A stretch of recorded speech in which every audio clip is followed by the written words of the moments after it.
వీళ్ళరా యోబు గ్రంథం మొదటి పేజీలో ఏవేమి నష్టాలు పొందుకున్నాడు యోబు, మొదటి పేజీలో ఏ ఇబ్బందులు పొందుకున్నాడో, మొదటి పేజీలో ఏవేమి వాటిని కోల్పోయాడో, చివరి పేజీలోకి వచ్చేసరికి వాటన్నిటిని రెండింతలుగా యోబు సంపాదించుకోగలిగినాడు.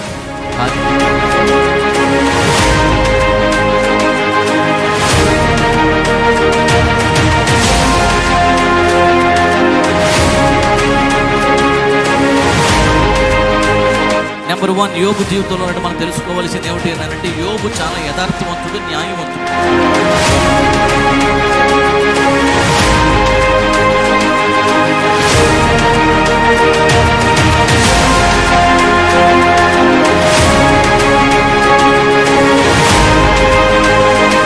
యోబు బాధ్యత గలవాడు. నెంబర్ 3, యోబు ప్రార్థనాపరుడు అని దేవుని వాక్యం మనకు తెలియజేస్తా ఉన్నది.